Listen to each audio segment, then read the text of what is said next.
दोस्तों, गलतियां इंसान से ही होती हैं। आपने भी ये कहावत तो सुनी ही होगी। इस पृथ्वी पर एक भी इंसान नहीं होगा जिसने अपने जीवन काल में कभी कोई गलती ना की हो।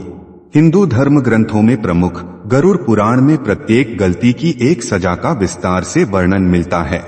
हर व्यक्ति को इन गलतियों की सजा अपने जीवन काल में या मृत्यु के बाद भोगनी ही पड़ती है। परंतु हमारे जीवन काल में कुछ समय ऐसे भी होते हैं जिसमें की गई गलती की कोई सजा हमें नहीं मिलती। इस समय किए गए पापों के लिए यमराज भी कोई दंड नहीं देते। इस वीडियो में मैं प्राचीन काल की उस कथा का भी वर्णन करूंगा जिसे खुद श्री कृष्ण ने अक्रूर जी को बताया था, जिसमें एक ऋषि ने अपने जीवन काल में मिले दंड के लिए खुद धर्मराज को श्राप दे दिया था, जिसके फलस्वरूप धर्मराज का जन्म द्वापर युग में पृथ्वी पर विदुर के रूप में हुआ था। आइए दोस्तों, बिना देर किए जानते हैं कि हमारे जीवन काल में ऐसा समय कब आता है जिसमें किए गए पापों की सजा हमें नहीं भुगतनी पड़ती। नमस्कार दोस्तों, स्वागत है आपका हमारे चैनल वैदिक ज्ञान संगम में। आपसे अनुरोध है कि चैनल को सब्सक्राइब कर लें और कमेंट बॉक्स में जय श्री नारायण लिखकर परमात्मा को अपना आभार व्यक्त करें। दोस्तों, भविष्य पुराण के अनुसार पृथ्वी पर जन्म लेने वाले हर प्राणी को तन, मन और वचन से किए गए बुरे कर्मों के फल भोगने ही पड़ते हैं। कुछ पाप जाने अनजाने हो जाते हैं तो कुछ पाप महापाप माने जाते हैं, जिन्हें करने से नरक में बड़ी बड़ी सजाएं भोगनी पड़ती हैं। श्री कृष्ण ने गीता में कहा है कि अगर किसी व्यक्ति ने जीवन में बहुत पाप किए हों, उसने कभी पाप या पुण्य का विचार किया ही नहीं हो, केवल अपने भौतिक व इंद्रिय सुख के लिए ही जीवन जिया हो, उसके बाद भी यदि किसी कारणवश उसको अपने किए गए पापों का बोध हो जाए, अर्थात वो अच्छी तरह जान ले कि उसने अब तक के जीवन में जो भी पाप कर्म किए हैं वो बहुत ही गलत थे, तब भी उसका उद्धार हो सकता है। इस विषय पे श्री कृष्ण गीता के 9वें अध्याय के 30वें श्लोक में कहते हैं, अपि चेत् सुदुराचारो भजते मामन्यभा साधुरेव समन्तव्यः समयग्वसितो ही सह। यहाँ परमेश्वर श्री कृष्ण कहते हैं कि यदि वो व्यक्ति अपने पापों का प्रायश्चित करे और दोबारा पाप ना करने का निश्चय करे और अनन्य भाव से मुझे भजना प्रारंभ करता है, तो वो मेरी नजर में साधु तथा मेरा प्रिय भक्त हो जाता है, क्योंकि उसने निश्चय कर लिया है कि मेरे समान अब उसके लिए कुछ भी हितकारी नहीं है। आइए दोस्तों, अब उस कथा के बारे में जानते हैं जिसमें इस बात का वर्णन मिलता है कि एक निश्चित आयु तक किए गए पापों का कोई प्रतिफल भोगना नहीं पड़ता। पौराणिक कथा के अनुसार एक समय में पृथ्वी पर एक मांडव नाम के ऋषि हुए। वह बहुत बड़े तपस्वी और धर्मात्मा थे। एक दिन उनके आश्रम की ओर कुछ चोर भागते हुए आए और वे ऋषि से शरण मांगने लगे।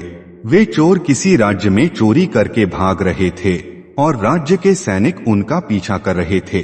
चोरों ने कहा कि वो व्यापारी हैं और महर्षि मांडव के आश्रम में छुपने के लिए उनसे शरण मांगी।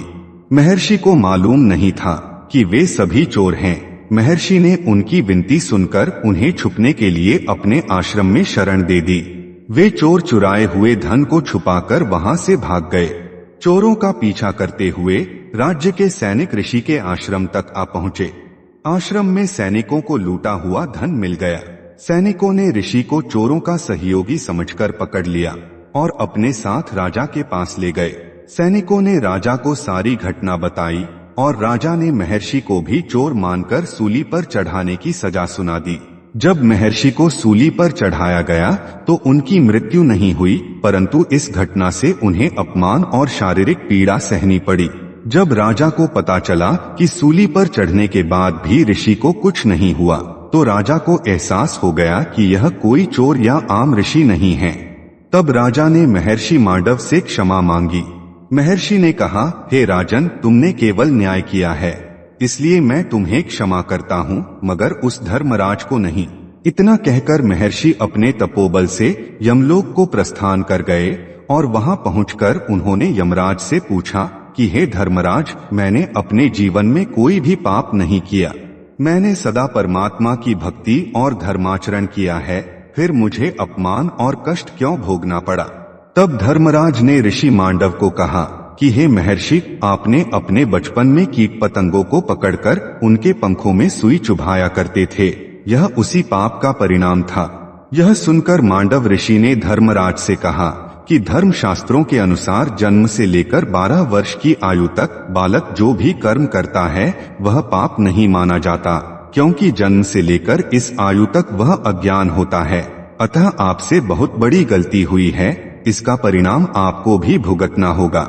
तब महर्षि मांडव ने धर्मराज को श्राप दिया कि आप भी पृथ्वी लोक पर जाकर मानव रूप में जाने अनजाने गलतियां करेंगे।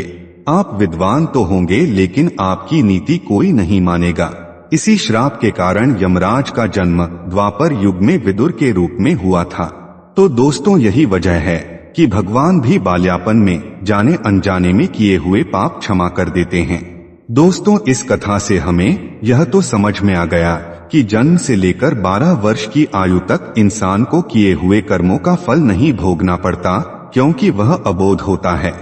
इस कारण उसके सारे कर्म माफ हो जाते हैं और फिर जब धीरे धीरे उसे ज्ञान का बोध होता है तो वह धर्म अधर्म के कर्मों से परिचित होने लगता है। प्रकृति के नियमानुसार यह मानव शरीर विशेष रूप से आत्म साक्षात्कार के लिए मिला है, जिसे कर्मयोग, ज्ञान योग या भक्ति योग में से किसी एक विधि से प्राप्त किया जा सकता है। योगियों के लिए यज्ञ संपन्न करने की कोई आवश्यकता नहीं रहती, क्योंकि वे पाप पुण्य से परे होते हैं। किंतु जो लोग इंद्रिय तृप्ति में जुटे हुए हैं, उन्हें पूर्वोक्त यज्ञ चक्र के द्वारा शुद्धिकरण की आवश्यकता